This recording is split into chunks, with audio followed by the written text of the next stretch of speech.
اندھیرا اجالا،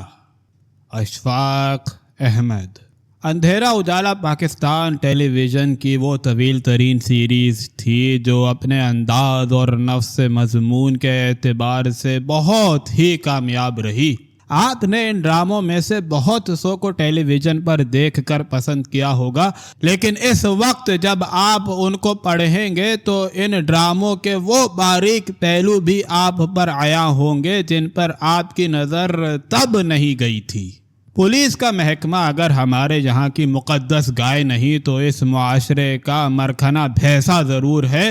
جس کو کسی طرف سے بھی ہاتھ ڈالنا اپنی زندگی کو ہمیشہ کے لیے عذاب میں مبتلا کر کے رکھنا ہے۔ ہمارے ملک میں مختصر سی ایسٹ انڈیا کمپنی کے چند گوروں نے صرف محکمہ پولیس کے زور پر یہاں 200 برس تک حکومت کی، اور جاتے وقت ہم کو اس محکمے کے ہاتھ گروی رکھ گئے۔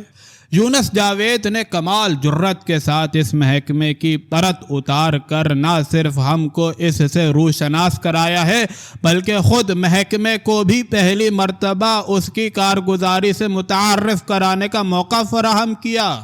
اس سیریز کے دیگر اوصاف میں سے ایک وصف یہ بھی ہے کہ مصنف نے اپنی پیش قدمی میں نہ تو محکمہ پولیس سے کوئی شوخی کی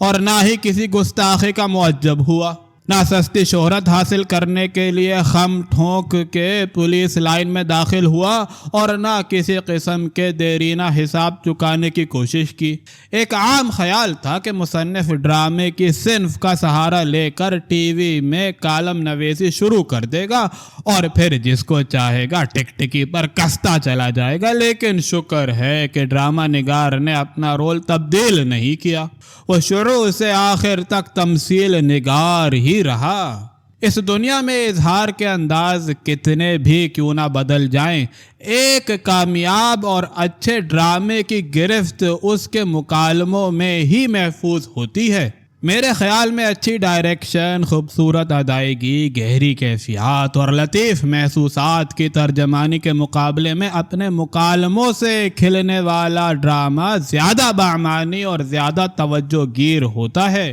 اندھیرا اجالا کے مکالمے ان ڈراموں کا بڑا ہی مضبوط نقطہ ہیں، جن کی ادائیگی میں یوں تو ان ڈراموں کے سارے ہی کردار داد کے مستحق ہیں، لیکن جعفر شاہ اور ڈائریکٹ حوالدار تو جھنڈی ہی جیت کے لے گئے۔ جب آپ یہ ڈرامے پڑھیں گے تو آپ کو یاد آ جائے گا کہ یونس جاوید نے اپنے تخلیقی عمل میں کسی شعوری کوشش کے بغیر ڈرامہ نگاری کے سب سے بڑے عمل کو راہ دے کر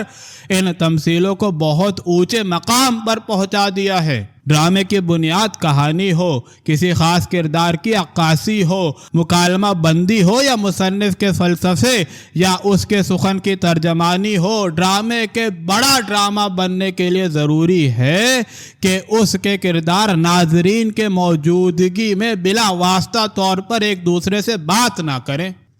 بلکہ ان کے مکالمے پہلے ناظرین کو پہنچے، خواہ 1 سیکنڈ کے 1000ویں حصے کی حد تک ہی پہلے پہنچے اور پھر اس کے مخاطب کو موصول ہو۔ مثلاً اگر کردار الف کردار بے سے مخاطب ہو تو اس کا فقرہ ناظرین میں سے ہو کر بے کو پہنچے، اور جب بے اس کا جواب دے تو اس کا فقرہ پہلے ناظرین کو صوتی اثر کی طرح چھو کر پھر الف تک پہنچے، گویا کرداروں کی آپس کی گفتگو میں ناظرین کا چینل قائم رہے۔ جہاں یہ چینل قائم نہیں رہتا وہاں